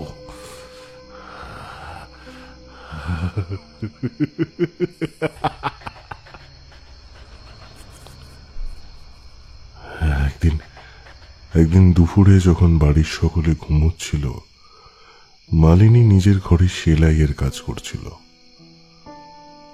তখন হঠাৎ ওর ঘরে চুপিসারে ঢুকে পড়লাম আমি। অন্যমনস্ক মালিনীকে কি সুন্দরী না লাগছিল তখন। নিজের বোধ বুদ্ধি সব হারিয়ে ফেললাম আমি। সব ভুলে গিয়ে মালিনীকে পিছন থেকে জড়িয়ে ধরলাম। আমার সত্যি কোনো খারাপ উদ্দেশ্য ছিল না তখন। বিশ্বাস কর আমি শুধু একবার ওকে নিজের বুকে জড়িয়ে ধরতে চেয়েছিলাম। কিন্তু মালিনী বুঝলো না মালিনী। ও ভয় পেয়ে চিৎকার করতে গেল, কিন্তু ও চিৎকার করার আগেই আমি ওর মুখ হাত দিয়ে চেপে ধরলাম। কিন্তু তখনই ঘরে ঢুকে পড়লেন কাকিমা। মালিনী আমার হাত ছাড়িয়ে ছুটে কাকিমার বুকে ঝাঁপিয়ে পড়ে। তারপর কাঁদতে সব জানিয়ে দেয়। কাকিমাকেও দেখলাম রাগে ফুঁসছেন। তিনি এগিয়ে এসে আমার গালে একটা চড় মারলেন, আর সেই সঙ্গে করা হুকুম দিলেন আমি যেন কখনোই এই বাড়িতে পা না রাখি। সাথে এও বললেন গ্রামের সব লোকজন ডাকা হবে, বিচার সভা করা হবে। আমি তখন 23 বছরের যুবক। ভয়ে সে বাড়ি ছেড়ে আমি পালিয়ে যাই। তারপর দীর্ঘ 6 বছর আমি আর ফিরে আসিনি। লজ্জায়, অপমানে, বিরহে, ব্যর্থতায় আমার মন বিদীর্ণ হয়ে গেছিল। পথে ঘাটে পাগলের মতো ঘুরে বেড়াতাম। তবে আমার কপালটা হয়তো ভালো ছিল। অল্প কয়েকদিনের মধ্যে এক মেলায় আমার পরিচয় হয় আমার গুরুদেবের সাথে। 2 শিষ্যকে নিয়ে তিনি এসেছিলেন মেলা দর্শন করতে। আমায় কৃপা করে তিনি সঙ্গে নিলেন। প্রথম গুরুদেবের কার্যকলাপ দেখে আমার ভয়ই লাগত। গুরু ভূত দামর তন্ত্রসিদ্ধের সাধক ছিলেন। ভূত প্রেত যক্ষ যোগিনী ডাকেনি, এইসবই ছিল তার সাধনার মূল বিষয়বস্তু। একদিন রাতে উঠে দেখি গুরুদেব কার সাথে যেন গাছতলায় বসে কথা বলছেন। চুপি চুপি কাছে গিয়ে দেখি কোথাও কেউ নেই। ভাবলাম গুরুদেবের বুঝি মাথা খারাপ হয়ে গেছে। পরের দিন সকালে আমাকে আশ্চর্য করে দিয়ে গুরুদেব বললেন, ওভাবে ওদের দেখা যায় না রে, দীক্ষা নিতে হয়। তুই তো দীক্ষিত নোস, তাই তুই দেখতে পাসনি। আমি ভীষণ আশ্চর্যই হয়ে গেলাম। গুরুদেব কিভাবে জানতে পারলেন যে আমি তাকে লুকিয়ে দেখছিলাম? আমার আর বুঝতে দেরি হলো না যে তিনি কোনো সাধারণ মানুষ নন। তার প্রতি আমার শ্রদ্ধা জন্মালো। তিনি আবার বললেন, ওরা বড় আশ্চর্য জীব। সঠিকভাবে সাধনা করে ওদের জাগিয়ে তুলতে পারলে পৃথিবীর সমস্ত অসাধ্য সাধন ওদের দ্বারা সম্ভব। দেখতে চাস ওদের? বেশ, তোকে আমি দীক্ষা দেব। এরপরে এক অমাবস্যার রাতে আমার দীক্ষা হয়। তারপর শুরু হয় আমার আসল জীবন। ভূত ডামর তন্ত্রের অপশক্তিদের কাজে লাগিয়ে এক চরম সুখের জগতে বাস করতে থাকলাম আমি। মহানটি, নটি, রতিপ্রিয়া, মনোহারিণী, কত যোগিনীদেরই না আমি আমার নিজের দাসী করে রেখেছি এককালে।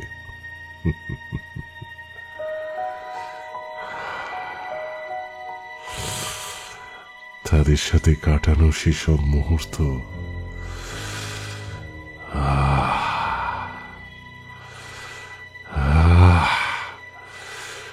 পৃথিবীর কোনো কিছুতেই এত সুখ নেই। কিন্তু ওই যে মায়া, ওই মায়া বড় খারাপ জিনিস। ওদের সাথে শারীরিক সুখ ভোগ করার সময়ও আমি শুধু মালিনীকেই কল্পনা করতাম। বারংবার আমার মনটা ফিরে যেত সেই মালিনীর কাছেই। কিন্তু তখনও ফিরে যাওয়ার সময় হয়নি। 6 বছর ধরে গুরুর কাছে নানান ধরনের বিদ্যে শিখলাম। শেষে গুরু আমায় স্বাধীনভাবে বিচরণ করার অনুমতি দেন। একদিন রাতে গুরুর কাছে শিখলাম বেতাল যক্ষিণী সাধনা পদ্ধতি। তবে তা এইভাবে কাজে লাগবে তা আমিও জানতাম না। গ্রামে ফিরে এসে দেখি আমার বৃদ্ধ পিসি গত হয়েছেন বহু বছর আগে। এই বাড়িটাতেই আবার বসবাস শুরু করলাম আমি। মালিনীকে ছাদে দেখলাম একদিন। না, সে আমায় আজও একইভাবে ঘৃণা করে, ভয় পায়। না হলে এত বছর পরে দেখে একটা কথাও বলল না আমার সাথে। মুখ ফিরিয়ে অমন ভাবে দৌড়ে পালালো কেন? আমাকে দেখে মালিনী পালিয়ে গেল কেন? কষ্ট পেয়েছিলাম, আবার কষ্ট পেয়েছিলাম। তবু মনকে প্রবোধ দিয়ে বুঝিয়েছিলাম যে অন্তত চোখের সামনে তো ওকে দেখতে পাবো। তারপর হঠাৎ একদিন কানে এলো শিবরাম কাকু নাকি ওর বিয়ে ঠিক করছেন। মাথাটা জ্বলে গেল আমার গোটা মনে শরীরে জ্বলে উঠল প্রতিহিংসার আগুন। কিছুতেই বুঝে উঠতে পারছিলাম না কি করে মালিনীর বিয়েটা আটকানো যায়। আমি বেঁচে থাকতে মালিনীকে অন্য কেউ ভোগ করবে,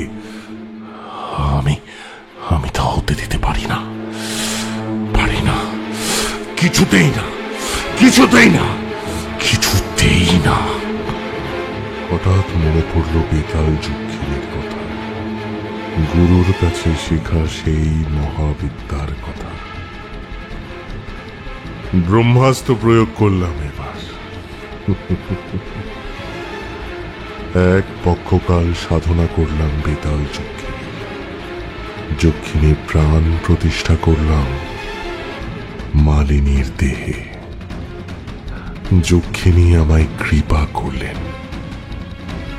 ঠিক 15 দিনের মাথায় অমাবস্যার রাতে আমায় যক্ষিণী দেখা দিলেন। আমি জানতাম মালিনী কখনো আমার হবে না কখনো।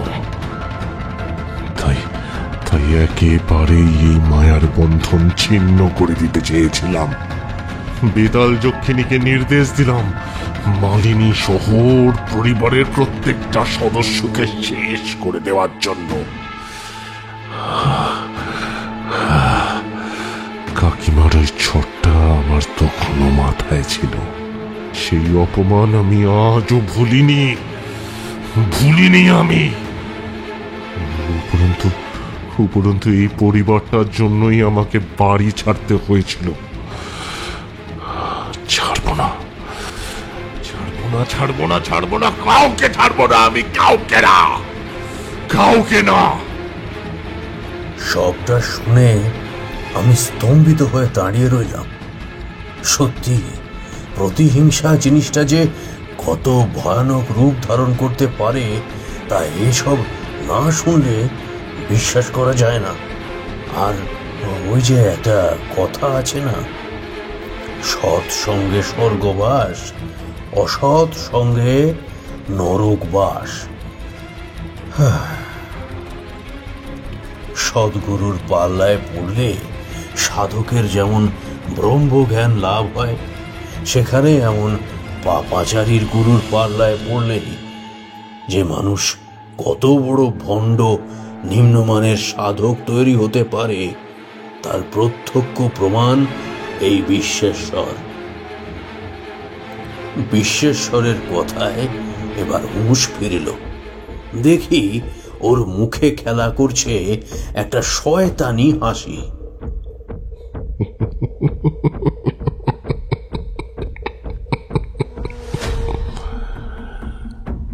তোকে এতক্ষণ ধরে এত কিছু কেন বললাম জানিস?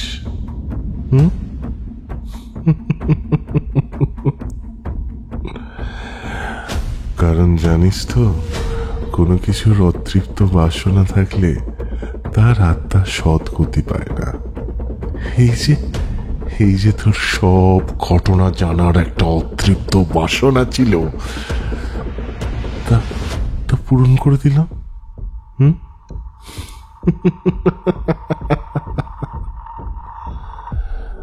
যা, মৃত্যুর পর তোকে হাহাকার করে ঘুরে বেড়াতে হবে না। তোর মৃত্যু উপস্থিত। ওই দেখ, সে আসছে।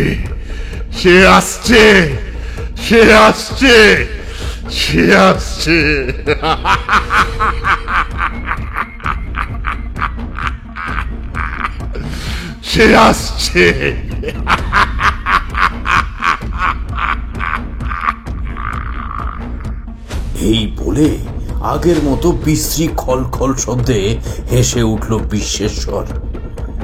আমি চকিতে পিছনে ফিরে তাকালাম। যা দেখলাম তাতে আমার রক্ত জল হয়ে গেল।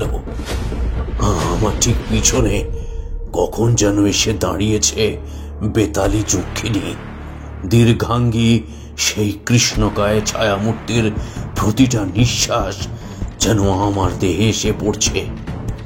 দীর্ঘ লোভাতুর জীব লকলক করছে লাল একটা অজগর সাপের মতো। উনুনের গনগনে আঁচের মতো জ্বলছে চোখ দুটো। প্রতিহিংসার ক্রোধে ফুঁসছে বেতালি যক্ষিণী। আমি চোখ বন্ধ করলাম। মনে মনে মধুসুন্দরী দেবীর ধ্যান মন্ত্র পড়লাম। বেশ কিছুক্ষণ সময় এইভাবেই কেটে গেল। নিজের শরীরের উপর একটাও আঁচ অনুভব না করে চোখ খুলে তাকালাম। কোথায় যক্ষিণী? একটু দূরে জাম গাছটা মৃদুবন্ধ বাতাসে মাথা দোলাচ্ছে। পিছনে ফিরে দেখি বিশ্বেশ্বর চোখে এক রাশ ক্ষোভ নিয়ে আমার দিকে তাকিয়ে রয়েছে। মনে হলো যেন কিছু একটা দেখে ভয়ও পেয়েছে। আমায় আঙুল তুলে শাসালো।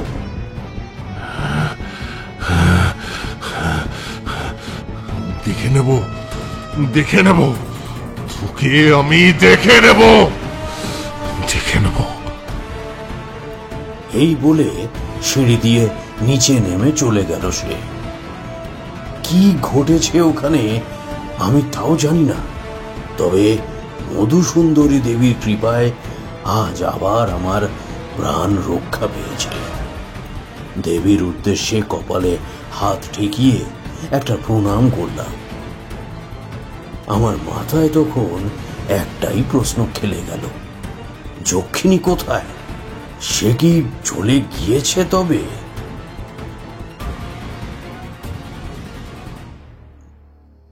সিঁড়ি দিয়ে নেমে ঘরে ফিরে আসছি।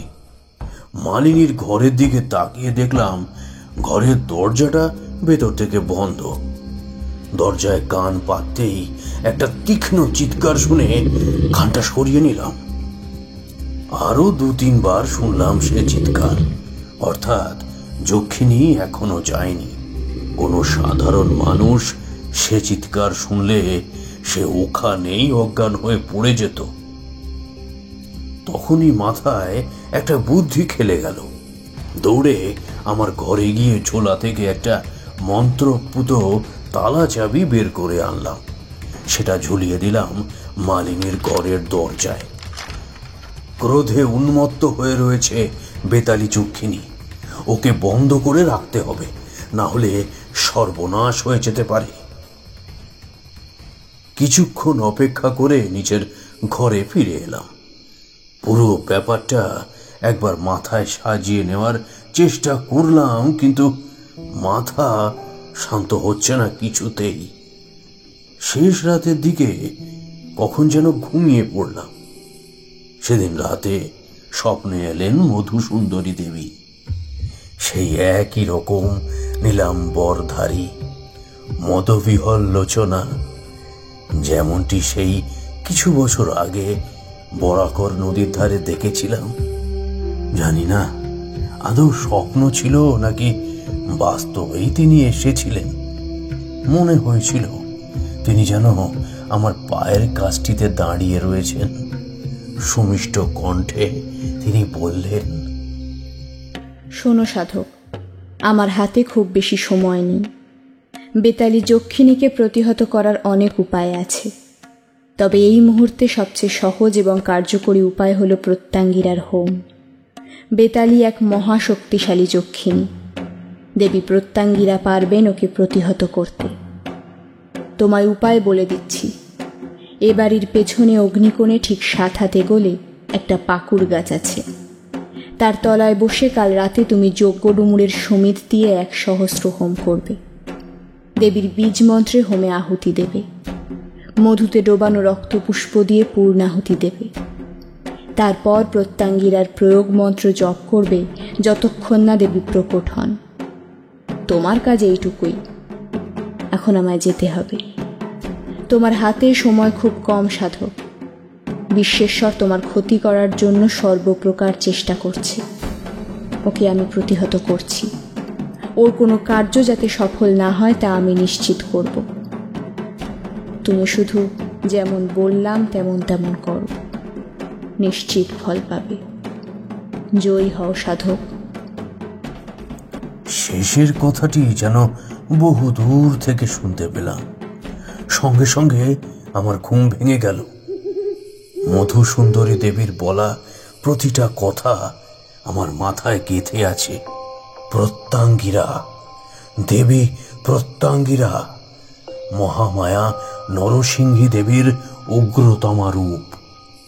এই কথা আমার আগে মাথায় আসেনি কেন? সকালে উঠে শিবরামকে ডেকে জানালাম সব কথা। শিবরাম শুনে প্রথমে ভীত এবং শেষে দুঃখিত হয়ে পড়ল। এক মেয়ের বাবার কষ্ট দেখে আমার নিজের বুকের ভেতরটা যেন কেমন ফেটে যেতে লাগলো। চোখের জল মুছে শিবরাম বলল, আমার মালিনী তো বিশ্বেশ্বরকে দাদার চোখেই দেখত। ও কিভাবে বিশ্বেশ্বরের প্রস্তাব গ্রহণ করবে? আমি এই কথা ভাবতে পারছি না। ওর মা আমাকে এসব কিছুই জানায়নি। বিশ্বেশ্বরকে আমি চিরকাল নিজের ছেলের মতন ভালোবেসে এসেছি। ইদানিং ছেলেটা কেমন একচোরা হয়ে গেছে, কথা বললে কথা বলে না ঠিক করে। ভেবেছিলাম বোধহয় ছেলেটা হারিয়ে গেছে। বহু বছর পরে আবার যখন ফিরে এলো তখন সে আগের বিশ্বেশ্বর যেন আর নেই। এই তার কারণ তাহলে? বাড়ির পাশেই কালসর্প বসবাস করছে, অথচ একবারও বুঝতে পারলাম না আমার মেয়েটার কি দোষ ছিল বলুন তো ঠাকুরমশাই? কি দোষ ছিল আমার মেয়েটার?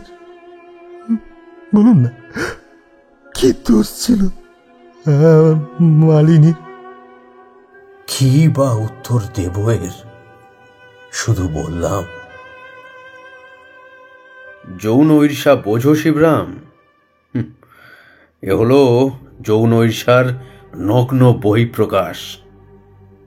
শিবরাম ছলো ছলো চোখে আবার আমার হাত দুটি ধরে বলল, ঠাকুরমশাই, আপনি কিছু একটা ব্যবস্থা করুন। আমার মেয়েটাকে আপনি বাঁচান ঠাকুরমশাই।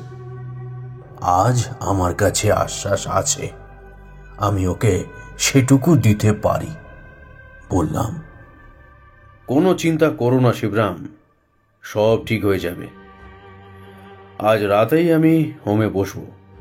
আমাকে কয়েকটা জিনিসপত্র জোগাড় করে দিতে হবে। সব জিনিস বাজারে পাবে না, তাই আমাকেও একটু বেরোতে হবে। তবে একটা কথা মনে রেখো, উপরে দোতলার ঘরে যে বন্দি রয়েছে সে তোমার মেয়ে মালিনী নয়। এ কথাটা মাথার মধ্যে ভালো করে ঢুকিয়ে নাও। সুতরাং ও কেঁদে চিৎকার করে খুন হয়ে গেলেও দরজা খুলবে না যতক্ষণ না আমি বলবো। কেমন? এখন তুমি এসো, আমার কিছু কাজ রয়েছে। কিছুক্ষণ পরে কাউকে পাঠিয়ে দাও, আমি একটা ফর্দ করে দিচ্ছি।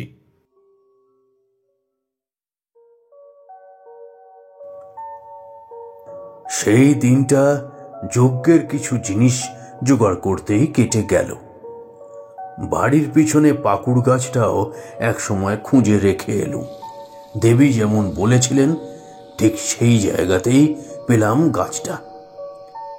রাত একটু বাড়তেই সে স্থানে পৌঁছে গেলাম। যাওয়ার আগে শিবরামকে বলে গেলাম বাড়ির সকলকে জাগিয়ে রাখতে এবং বাড়ির কেউ যেন বাড়ির বাইরে না বেরোয়। সাথে এও বলে গেলাম যেন মালিনীর ঘরের দরজা কোনো মতেই খোলা না হয় যতক্ষণ না আমি নির্দেশ দিচ্ছি। যেখানে বসে হোম করছি সেখান থেকে বিশ্বেশ্বরের এবং শিবরামদের বাড়ি দুটোই দেখা যাচ্ছে। আমি বসে নরকপাল, হাড়ের মালা এবং ফলশুদ্ধ কুচ গাছের ডাল নামিয়ে রাখছি, তখনই চোখে পড়ল বিশ্বেশ্বরের বাড়ির ছাদে একটা ক্ষীণ আগুনের আভা দেখা যাচ্ছে সেখানে। তবে কি বিশ্বেশ্বরও কোনো যজ্ঞ করতে বসেছে? সর্বনাশ! সকাল থেকে আজ বিশ্বেশ্বরকে দেখিনি। কে জানে আবার কি ফন্দি আঁটছে। হঠাৎ মনে পড়ল মধুসুন্দরী দেবীর অভয়বাণী। যাই করুক, মধুসুন্দরী দেবী ওকে ঠিক আটকাবেন। আমি আর সেদিকে বিশেষ মন দিলাম না। প্রাথমিক পুজো সারতে বেশ দেরি হয়ে গেল। মধুসুন্দরী দেবীর কথা মতো হোম শুরু করলাম। পুজো শুরু করে সবে দেহ বন্ধন আর আসন শুদ্ধি করেছি, এমন সময় হাওয়া নেই, বাতাস নেই, পাকুড় গাছের উপর থেকে একটা ডাল কটমট শব্দ করে ভেঙে পড়ল স্থনডিলের ঠিক উপরে। সমিতিগুলো সাজানো ছিল, সেগুলো এলোমেলো হয়ে গেল। বুঝলাম বিশ্বেশ্বর আমাকে বাধা দেওয়ার জন্য এই সব শুরু করেছে। আবার বেদির বালির উপর যোগিনী মণ্ডল আঁকলাম, সমিতগুলো সাজিয়ে দিলাম। তবে হোম শুরু করার আগে চারিদিকে শক্তিশালী মন্ত্র দিয়ে ক্ষেত্র বন্ধন করলাম, যাতে বিশ্বেশ্বর আর কোনো বিঘ্ন ঘটাতে না পারে। হাসি পেল বিশ্বেশ্বরের জন্য। তুচ্ছ নিম্ন শ্রেণীর এক তান্ত্রিক আমাকে বাধা দেবে? কিন্তু তবু আমার মাথায় একটা দুশ্চিন্তা বারবার পাক খেতে লাগলো। হোম নির্বিঘ্নে সম্পন্ন হবে তো? হোম শুরু হলো, সঙ্গে সঙ্গে এক নতুন উৎপাতও শুরু হলো। এই গভীর রাতে কোথা থেকে যেন শয়ে শয়ে দাঁড় কাক উড়ে এসে কা কা রবে পরিবেশ মাতিয়ে তুলল। অশুভ, অতি অশুভ লক্ষণ। আমি বারবার অন্যমনস্ক হয়ে পড়ছি। বীজ মন্ত্র উচ্চারণ করতে খুব মনোযোগ দিতে হয়, তা নষ্ট হচ্ছে বারবার। আবার মধুসুন্দরী দেবীকে স্মরণ করতে হলো। তাঁর ধ্যান মন্ত্র বলে একটি লাল জবা ফুল ছুঁড়ে মারলাম স্থনডিলে। সঙ্গে সঙ্গে ঝাঁক ধরে দাঁড় কাকের দল যেন কোথায় পালিয়ে গেল। এইভাবে 1,000 হোম শেষ হতে হতে অনেক রাত গড়িয়ে গেল। শেষে মধু মাখানো আকন্দ ফুল দিয়ে প্রত্যঙ্গিরা দেবীর বীজ মন্ত্রে পূর্ণাহুতি দিলাম। সঙ্গে সঙ্গে একটা মাংস পোড়া গন্ধে চারিদিক পরিপূর্ণ হয়ে গেল। এমনটা হওয়ার তো কথা ছিল না। হোমের আগুন হুইসেলের তীক্ষ্ণ চিৎকারের মতো শব্দ করে প্রায় নিভে যাওয়ার জোগাড় হলো, এবং এবং কালো ধোঁয়ায় পাক খেয়ে খেয়ে আকাশের দিকে উঠতে লাগলো। এমনই উদ্ভট বিভৎস গন্ধ কোনো মানুষের নাকে সহ্য হতে পারে না। আমার দম বন্ধ হয়ে আসছিল। মনে হচ্ছে যেন শত শত মৃতদেহ একেবারে জ্বালিয়ে দিয়েছে কেউ। গন্ধের সাথে ধোঁয়া বেড়ে উঠল। যজ্ঞকুণ্ডের আগুন প্রায় নিভে গিয়ে লাল হয়ে জ্বলতে থাকলো। আমি দমে গেলাম না। চিৎকার করে প্রত্যঙ্গিরা প্রয়োগ মন্ত্র বলে উঠলাম। ওম প্রত্যঙ্গিরে সকল সর্বাণি সাধয় সমরক্ষা কুরু সর্বান শত্রু খাদায় খাদায় মারায় মারায় ঘাতায় ঘাতায় ওং হ্রিং ফট স্বাহা। প্রত্যঙ্গিরে সকল সর্বাণি সাধয়। একবার নয়, দুবার নয়, পর পর 9 বার এই মন্ত্র বলার সঙ্গে সঙ্গে সেই বিষম পোড়া গন্ধ মিলিয়ে গেল। স্থনডিলের দিকে তাকিয়ে দেখি প্রায় নিভে আসা যজ্ঞের আগুন থেকে আগুনের ফুলকি বিন্দুর মতো উঠে আসছে। একটা নয়, দুটো নয়, সহস্র, লক্ষ। সেই আগুনের ফুলকির বিন্দুগুলো যেন একটা একটা আকার সৃষ্টি করছে। হ্যাঁ, আমি ঠিকই দেখছি একটা নারী মূর্তি, যার মাথাটা সিংহের মতো এবং দেহটা মানবীর মতো। দেবী প্রত্যঙ্গিরা, তিনি এসেছেন। সেই অবয়ব শূন্যে ভর করে ঝড়ের বেগে উপরের দিকে উঠতে শুরু করলো। বাতাসে গর্জন শুনতে পেলাম। হাওয়ার নয়, সিংহীর গর্জন। সেই ঝড়ের বলয় বাতাসে ভর করে সোজা খানিক দূরে শিবরাম বাবুর বাড়িতে মালিনীর ঘরের জানালা দিয়ে ঢুকে পড়ল ঘরের মধ্যে। কয়েক সেকেন্ড সমস্ত কিছু চুপচাপ। হঠাৎ একটা দড়াম করে কিছু ফাটার শব্দে চমকে উঠলাম। দেখলাম কিছু দূরে মালিনীর ঘরের জানালার পাল্লাটা ফেটে উড়ে গেল। সেই সঙ্গে শোনা গেল একটা গগনভেদী নারী কণ্ঠের আর্তনাদ। বেতালি যক্ষিণী, স্থির দৃষ্টিতে তাকিয়ে রয়েছি সেই জানালার দিকে। মালিনীর ঘরটাতে যেন আগুন লেগে গিয়েছে। দেখলাম জানালা বেয়ে নেমে আসছে একটা লিকলিকে কুচকুচে কালো দেহ। তার মাথার চুলগুলো বটগাছের ঝুপড়ির মতো নিচের দিকে ঝুলে রয়েছে। জানালা বেয়ে ছাদের কার্নিশে উঠে সেই দেহ সোজা লাফ দিল বিশ্বেশ্বরের বাড়ির ছাদে। নিকলির মতো আকাশের দিকে মুখ তুলে একটা তীক্ষ্ণ স্বরে গর্জন করে উঠল যক্ষিণী। বুঝলাম বিশ্বেশ্বরের সমন উপস্থিত। এমনই হয় এইসব অপশক্তিরা। এদের দিয়ে খেলা করার ফল এভাবেই ভুগতে হয়। সাপুড়ের মৃত্যু হয় সাপের হাতেই। চোখের পলক ফেলতেই দেখি যক্ষিণী সেখানে নেই, এবং তার প্রায় সঙ্গে সঙ্গেই বিশ্বেশ্বরের বাড়ির নিচতলা থেকে এক পুরুষ কণ্ঠ শোনা গেল। এক ভয়ঙ্কর মরণাপন্ন আর্তনাদে একবার উঠেই আবার মিলিয়ে গেল। আমি জানি এই আর্তনাদ কার, এমনকি তোমরাও বুঝতে পারছো।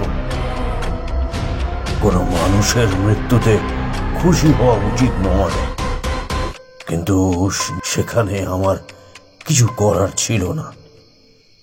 যাই হোক, আমি সঙ্গে সঙ্গে বাড়ির ভেতরে গিয়ে সকলকে ডাকলাম। মেয়ে মানুষদের উদ্দেশ্যে বললাম, আপনারা শিগগিরই মালিনীর ঘরে চলুন। ও সম্ভবত অজ্ঞান হয়ে পড়েছে, একটু চোখে মুখে জল ছিটিয়ে দিন। মালিনীর ঘরের সামনে পৌঁছে সেই মন্ত্রপুত লোহার তালাটা খুলে দিলাম। আমার অনুমানই ঠিক, মালিনী অজ্ঞান হয়ে পড়ে রয়েছে বিছানার উপর। বাড়ির মেয়ে মানুষরা ওকে চোখে মুখে জলের ঝাপটা দিতেই চোখ মেলে তাকালো মালিনী। সব বিপদ কেটে গেছে। বাইরেটা প্রায় ফর্সা হয়ে এসেছে। দিনের আলো কিছুক্ষণের মধ্যেই ফুটবে। প্রচন্ড ক্লান্ত লাগছে। বাড়ির সকলকে শুয়ে পড়তে বললাম। নিজের ঘরে এসে আমি একটু ঘুমিয়ে নিলাম। পরদিন বেশ বেলায় উঠে শুনি হই হই রই রই কাণ্ড।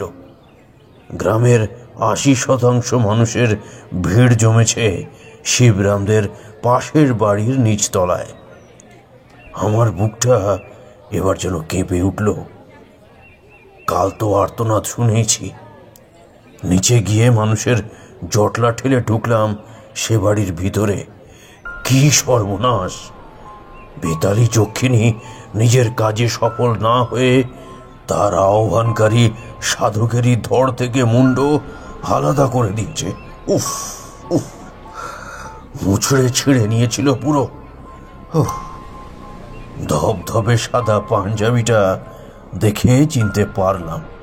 ওহ, সে কি বিভৎস দৃশ্য! চোখে দেখা যায় না। আর কি বা করা যাবে? সবই নিয়তির খেলা এবং কর্মের ফল। ফিরে এসে মালিনীর ঘরে ঢুকলাম শিবরাম বাবুর সঙ্গে। মেয়েটা অঘরে ঘুমাচ্ছে, গায়ে ভীষণ জ্বর। দুজন মহিলা ওর পরিচর্যা করছেন। আমি গিয়ে ওর পাশে বসে ওর কপালে হাত বুলিয়ে দিলাম, আর মনে মনে মধুসুন্দরী দেবীর ধ্যান মন্ত্র বার তিনেক পাঠ করলাম। সেদিন বিকেলের মধ্যেই মেয়েটা অনেকটা সুস্থ হয়ে উঠেছিল। যাই হোক, সেদিনই বিকেলে আমি কলকাতা ফিরে আসি।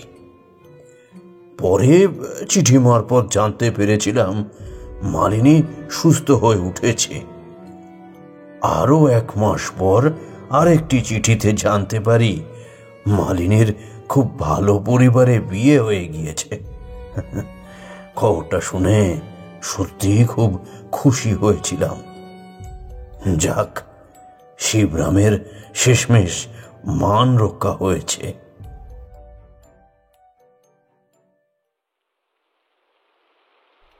তারানাথ থামল। বাইরে সমান তালে বৃষ্টি পড়ে চলেছে। জানলার একটা পাল্লা খুলে তারানাথ সেদিকেই উদার দৃষ্টিতে তাকিয়ে রইল। না, আজ আর সে বাসিং শো চাইছে না। ঘরের মধ্যে বিরাজ করছে চাপা একটা নিস্তব্ধতা। তিনজনেরই মুখ গম্ভীর হয়ে রয়েছে। আমার বা কিশোরীর কারোরই জানা নেই এই পরিবেশ কি করে লঘু করতে হবে।